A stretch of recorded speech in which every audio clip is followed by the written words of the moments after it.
words, you wondered what my portfolio was. It does include water quality and water infrastructure, which is why I'm here.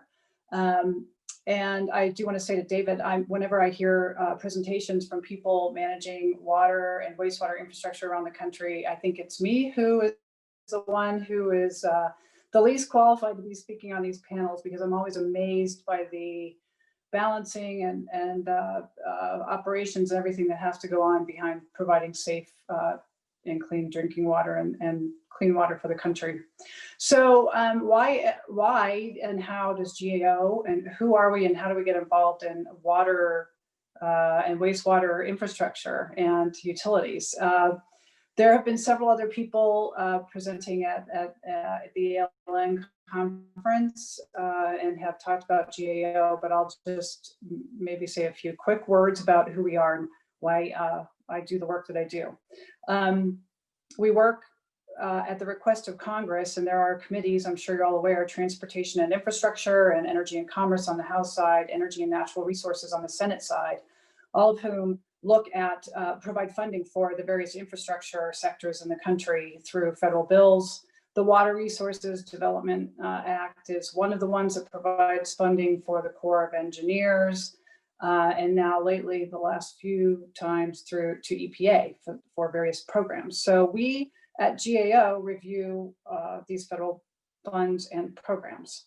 I am in a group that looks at EPA's funding, the state revolving fund programs, and funding for water and wastewater utilities. So I'm here to just talk a little bit about the work that we've done on asset management, why we did it, how we did it, and also I'll go ahead and talk a little bit about some of the other areas of work that we've looked at in infrastructure, because I think, as David alluded to,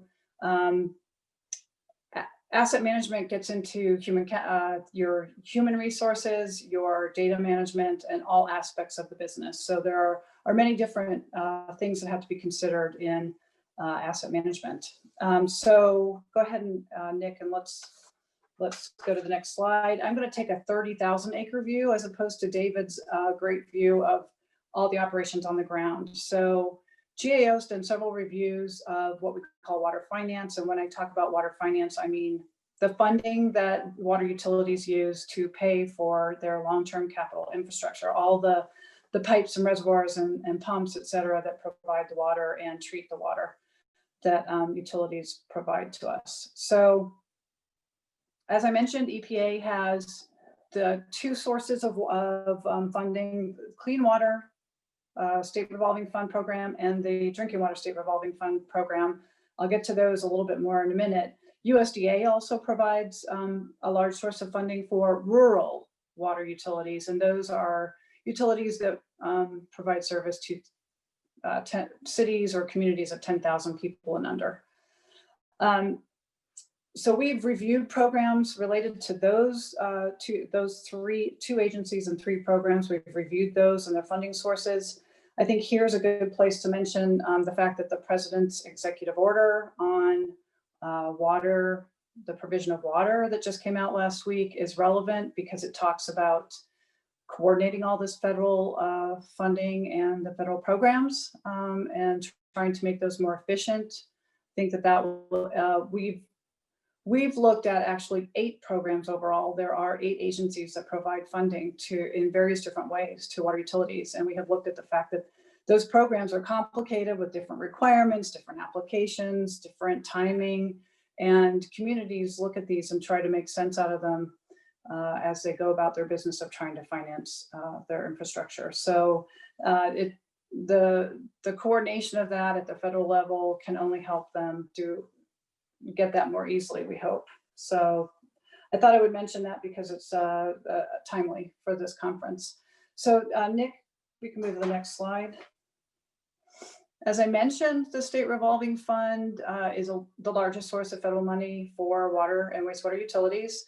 The dotted line is the one that I want you to look at here. It's the actual funding over time. It's been about $2 billion per year across the 2 funds. The peak that you see there is Recovery Act funding, when Congress provided $6 billion to the 2 funds. But you can see kind of the steady, consistent set of money that's coming. It goes to the states, and then the states loan it out to the utilities. We actually did an audit of this program, the two programs, the Clean Water and Drinking Water State Revolving Funds, to look at how sustainable these were over time. And EPA does have financial indicators that they use to look at the efficiency with which they provide this money. We recommended that they make sure that they include all sources of funding and have a better indicator to do that. In the last 2 years, EPA actually went ahead and has created those indicators. They're better financial indicators to monitor the provision of those funds to the states and then to the utilities to make sure they're being used in the best way possible to maximize the money available from the federal government to utilities to help them pay for infrastructure. Okay, next slide. That's all I'm going to say there on that. Let's switch to our asset management work. Over time, over the last quite a few years, GAO has been interested in asset management in different sectors. The people from my colleagues have talked about how we have used asset management for federal highway funds. We also have used asset management and looked at how asset management has been used by EPA and USDA in encouraging utilities to incorporate asset management principles as they provide them funding. So next slide, please, Nick. Actually, in the early 2000s, we did a large survey, a generalizable survey across large utilities and their use of asset management, and found that utilities were starting to adopt asset management as an approach. And at the time, about a quarter of utilities, the large utilities, were using assets. Since then, that was 2000, since then more have started to use it, as we've heard from David, and I think we'll hear from others. In 2015, we were interested in looking at how small utilities are providing and using asset management.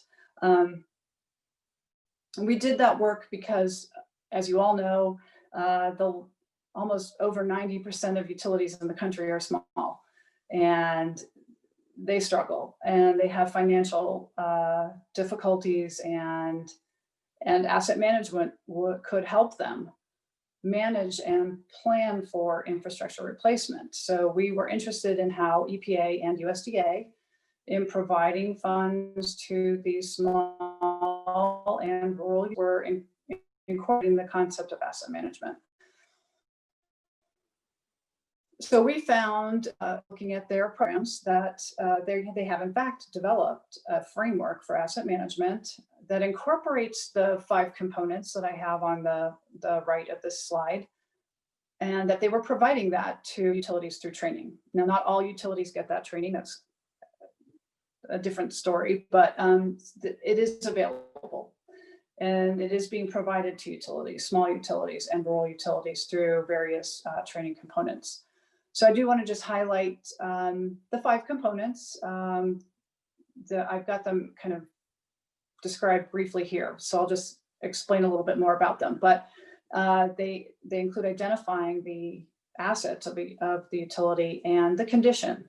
If it's in poor condition, when it's been last replaced, if it needs to be replaced, that sort of condition description.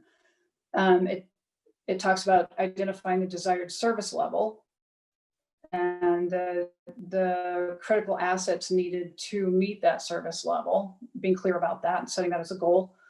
It talks about identifying the life cycle costs needed to replace all of that various different infrastructure and the assets. And then also it talks about identifying a long-term funding plan and how it is that utilities will replace all of those assets over time. Next slide, Nick, please. So we found that we talked to 25 utilities. So how we do our work is we come out and talk to a lot of you guys. We talk to people, to experts who are consulting with utilities. We talk to the utilities themselves and try to get the views of those people in trying to do their work. And then we try to summarize and report on that back to the staff and the committee that have requested our work. So in our work on asset management, looking at small utilities and how EPA and USDA were helping them, we found that about half of the 25 small utilities we talked to had incorporated some of these 5 components in their management of their utilities and assets. More had identified their assets and the condition, then had developed a funding plan. And when we looked at the funding plans, they often incorporated setting aside reserves as opposed to having a full long-term plan for replacing infrastructure. We made some recommendations that EPA and USDA should identify cases and the lessons learned from those small utilities in trying to apply their framework and trying to use it at small utilities. We did that because small utilities face the challenge of having not necessarily having the people trained or available even to do the work of assessing their infrastructure or their condition or even identifying funding. So as you probably all well know, small utilities and rural utilities may have a half-time person or a part-time person managing their utilities. So this is a difficult thing for them to do. We thought identifying lessons learned and helping them see how things have been applied could be helpful. And EPA and USDA issued that, I think, a couple of years ago in 2018. We also recommended that EPA actually start to track the use of asset management by utilities, because if they're targeting training, if they're trying to get more utilities to use their framework in asset management, it would be helpful to know who is using it. And they have actually just this year indicated that they will start to work with states to track that information for both drinking water and wastewater utilities, small utilities. Next slide, Nick. So that's our asset management work. I thought I would just mention briefly some of the other work that we've done related to small rural utilities, again, because we've looked at things like workforce and resilience and things that reflect on or require asset management. So I've already said that rural utilities, we've defined those as those serving 10,000 and under.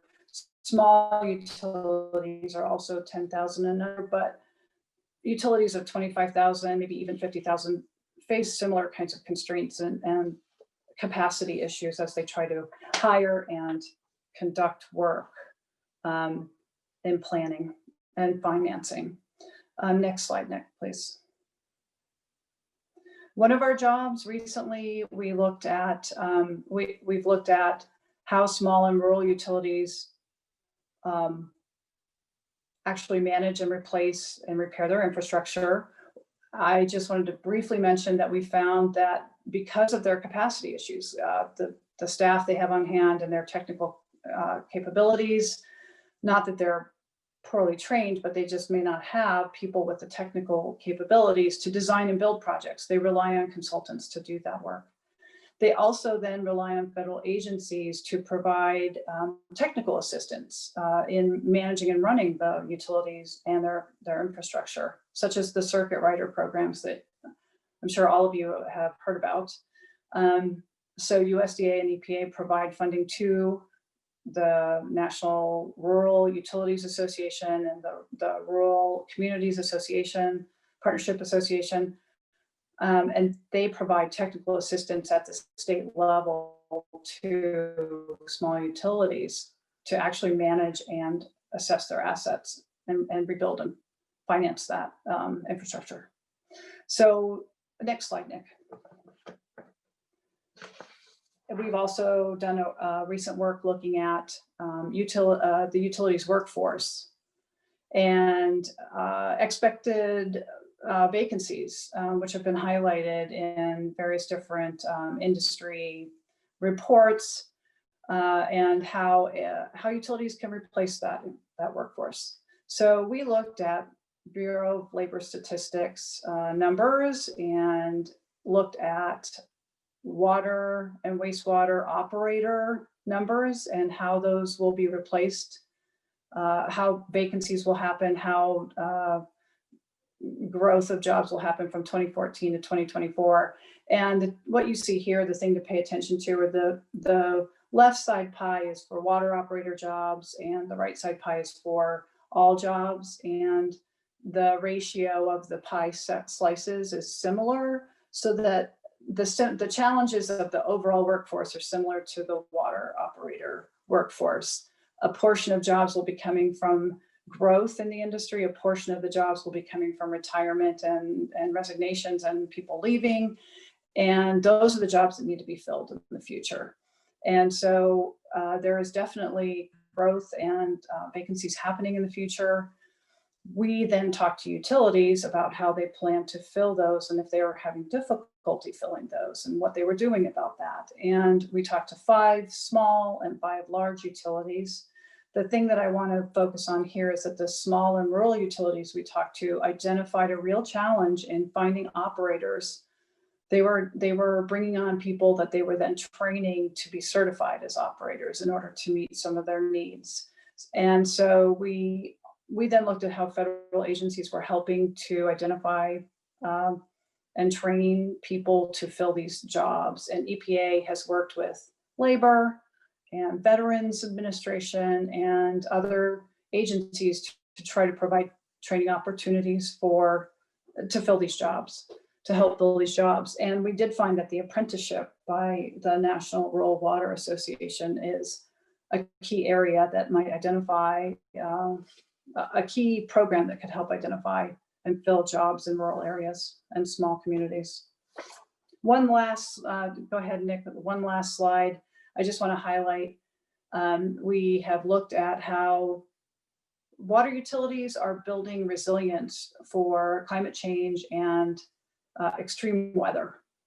And again, we interviewed a 15 utilities, I believe, water and wastewater utilities, and we identified efforts that they had to plan for resilience for their infrastructure. In other words, lifting it out of floodplains or protecting it from flooding in various ways or relocating if necessary. The picture here shows Iowa City, the wastewater treatment plant flooded and then actually being relocated. And they used federal emergency management funds to help move that wastewater treatment plant. So federal funds, federal agencies do fund water and wastewater infrastructure, and we identified the need through interviewing experts in the utilities to say that funding should be targeted to opportunities to make the infrastructure more resilient rather than just building it back